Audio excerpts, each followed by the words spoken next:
Bien, bonjour à tous. Donc petit problème, enfin gros problème même sur cette Citroën C0 là qui est derrière moi et qu'on va voir ensemble.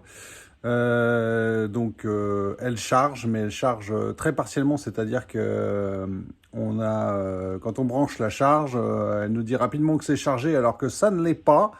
Donc on est obligé de débrancher, rebrancher pour relancer la charge et puis en une dizaine de fois on arrive peut-être à charger la voiture entièrement. À chaque fois le chargeur, donc chargeur classique là qui se trouve à côté de moi. Voilà, donc ce chargeur nous indique que la voiture est pleine alors que c'est pas le cas.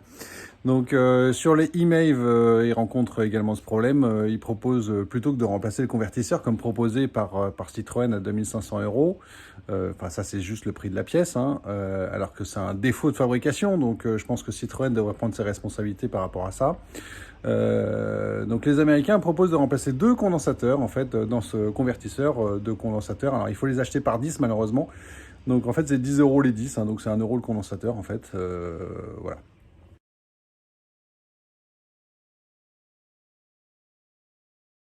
Donc les étapes essentielles avant même de commencer les travaux, hein, déjà dans un premier temps, c'est de débrancher la batterie, hein, la batterie accessoire, donc une batterie 12 volts.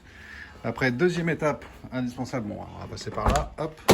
Deuxième étape indispensable, c'est de déposer le siège. Alors vous ferez attention, vous avez quand même des connecteurs en fait qui sont sous le siège, donc tirez pas sur le siège. Le connecteur de la haute puissance, donc il est là, hein, il y a juste un levier à tirer pour que ça se soulève.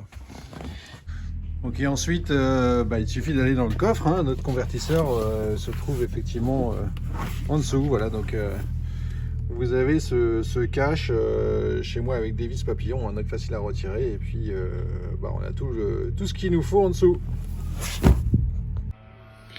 Bon, déjà première surprise par rapport à la e-Mave de Mitsubishi, sur la Citroën C0, apparemment on a un boîtier en plus, à moins que ça dépende des années modèle.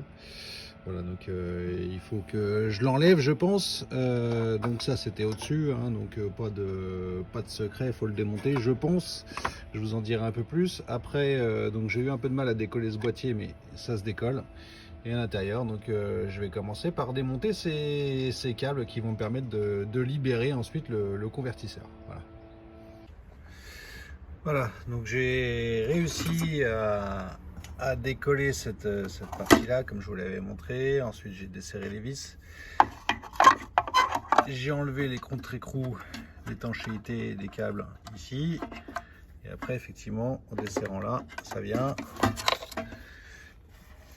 Ensuite, j'ai desserré toutes les vis là, tout le tour. Un petit coup de cutter, un petit coup de tournevis là pour faire levier parce que c'est un petit peu collé, mais pas trop, on s'en sort assez bien. Et ensuite, voilà, on a nos circuits électroniques qui sont juste en dessous. Voilà, à bientôt pour la prochaine étape. Et avant d'aller plus loin, donc il y a un espèce de gros connecteur orange, donc synonyme de haute puissance là qu'il faut déconnecter. Donc j'ai défait un écrou juste là, hein, c'est tout simple, hein, donc le morceau de plastique, on l'enlève et on a accès effectivement à ce connecteur avec un espèce de clips blanc là qu'on voit ici.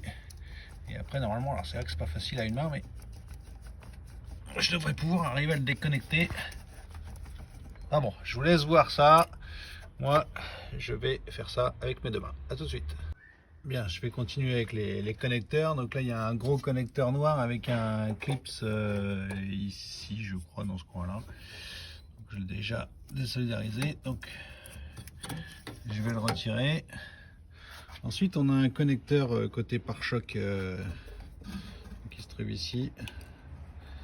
Voilà, donc là pareil, hein, j'avais déjà appuyé sur le clip avant de le désolidariser. Ensuite je vois qu'on a un fil de masse en dessous, je sais pas si on le voit bien, mais dans ce coin là, en bas là. Ensuite il y a le liquide de refroidissement qui passe dans le convertisseur, donc il va falloir que je débranche quelques tuyaux. Donc il y a une procédure en fait pour la purge, hein, que je vous montrerai après. Voilà, et puis après il va falloir désolidariser tout ça et puis partir avec le boîtier pour travailler tranquillement et faire du bon travail. Bon, donc la suite, eh ben écoutez, moi j'ai fait le choix de désolidariser donc le vase d'expansion là ici de liquide de refroidissement donc avec les deux écrous qui étaient fixés ici. Ensuite, j'ai déconnecté donc le tuyau d'eau en fait qui se trouve sur le convertisseur à ce niveau-là. Donc il a fallu que je le décolle avec un tournevis là pour arriver à le pousser, parce que forcément avec l'âge ça aide pas, ça perd un peu de souplesse. Voilà. Ensuite, qu'est-ce que j'ai fait d'autre? Donc le connecteur ici de la ventilation, donc on l'a déconnecté. Voilà. Ensuite, j'ai défait avec les écrous de 12. En fait, il y a 3 fixations. En fait, vous en avez une ici, une de l'autre côté, on voit le trou libre, et une qui se trouve là, ici.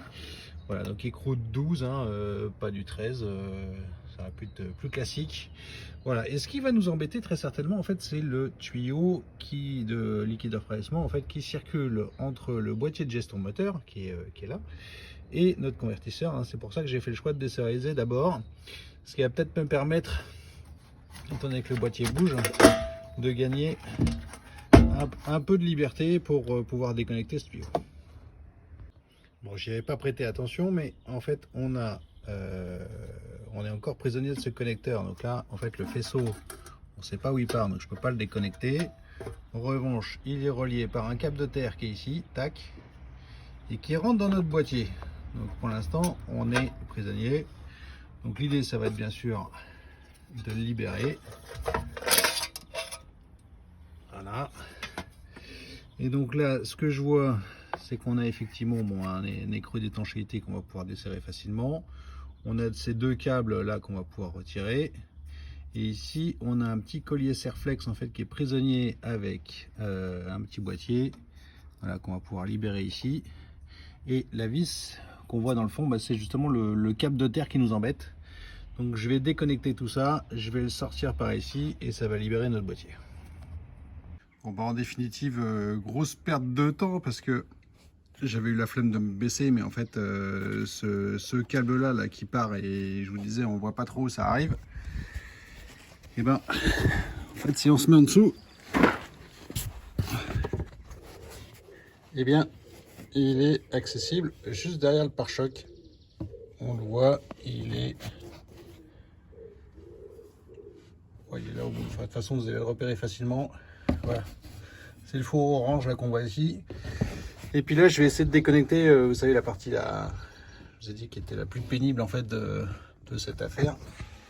Je vais essayer de déconnecter le tuyau là qui est là et qui est sur le convertisseur, et que j'essayais de libérer, voilà, plus facilement. Il faut que j'arrive à le décoller. Voilà, tout de suite. Bon, et bien voilà, on a réussi à le sortir, ce convertisseur. Donc finalement, comme je le disais, beaucoup de perte de temps, parce que finalement j'aurais pu laisser connecter ce boîtier qui est juste là au connecteur qui est juste là, en défaisant derrière le pare-choc. Voilà, je suis pas très malin dans cette affaire. Bien, on passe à la deuxième étape, donc l'étape où il va falloir démonter tout ça pour accéder à la carte qui est en dessous. D'après ce que j'ai compris chez nos amis américains, donc la carte qui est au-dessus, en fait, c'est pour tout ce qui est charge à vitesse rapide, puisqu'a priori ça pose pas de problème sur la voiture. J'ai pas essayé, mais ça devrait pas poser de problème. C'est la charge lente, donc en fait la carte en fait qui se trouve en dessous qui poserait des difficultés. Donc surtout, pas hésiter à prendre des photos de tous ces câbles pour être sûr de ne pas se tromper au remontage, parce que ce serait quand même bien dommage. Je pense que moi je vais noter en fait au marqueur sur chacun des connecteurs en fait le nom qui est inscrit sur la carte électronique. Donc par exemple celui-là je vais l'appeler N00, et puis celui-ci je vais l'appeler L00, et puis celui-ci je vais l'appeler CN101. Voilà, on va rester sur cette logique. À tout de suite. Bon, j'ai retiré la carte supérieure, et puis je suis bien embêté parce que sur les tutos américains, c'est ces deux petits condensateurs là qui en général montrent des traces de brûlé. Et là, bah, j'ai l'impression qu'ils sont bien propres. Donc est-ce que pour autant ils sont encore bons ou pas? Et ben j'en sais rien. J'en sais rien. Et j'aurais bien aimé que ce soit un peu plus flagrant.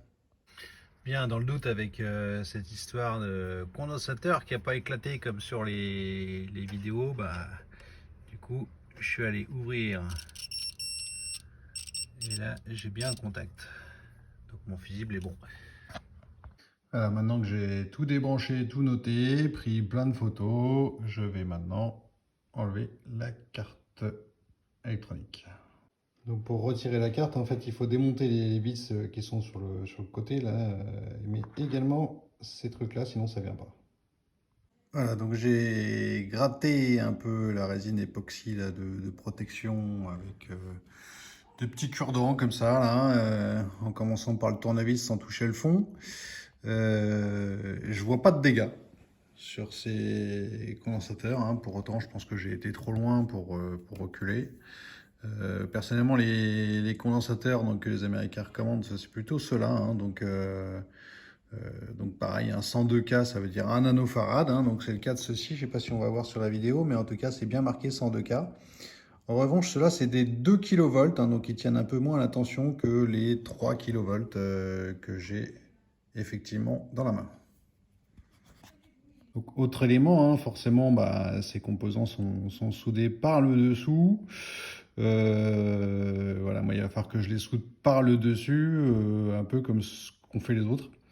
Parce qu'en l'occurrence, là, toutes les petites soudures qu'on voit sur les côtés, ben, en fait, c'est un dissipateur thermique donc, qui est en dessous. Et il faudrait intégralement le dessouder pour avoir accès au dessous et faire vraiment un travail de qualité. Donc on va faire vraiment le plus propre possible, mais en récupérant les petites pattes des condensateurs. Donc je pense que je vais effectivement les détruire pour récupérer leurs pattes et me ressouder dessus.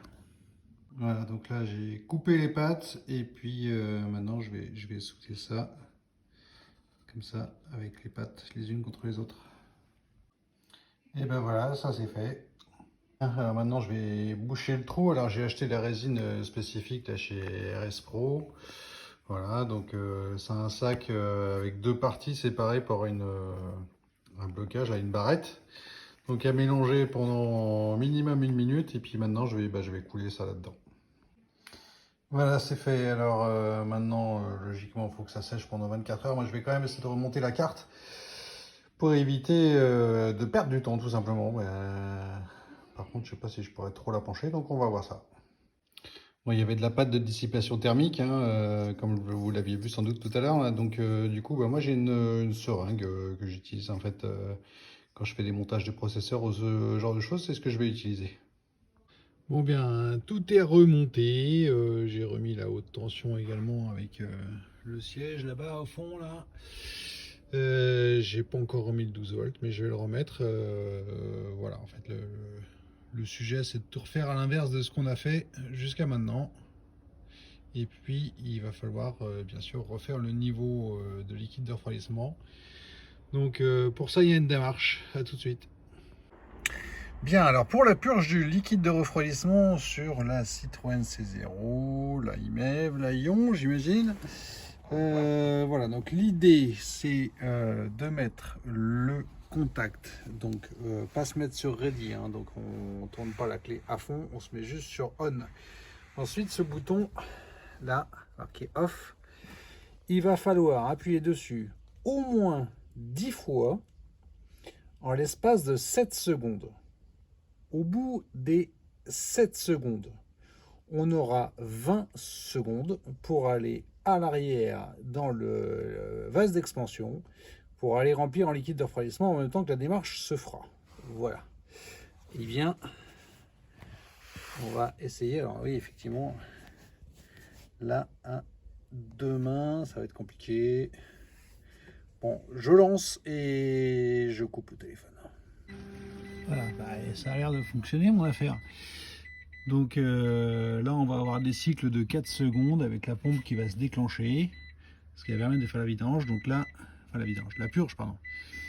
Donc là, je l'ai fait une fois. Donc l'idée, c'est que le niveau, il atterrisse en dessous ici, en dessous de ce niveau. Donc j'ai rempli un peu, forcément. On va entendre la pompe se redéclencher. Alors je crois que c'est... Voilà.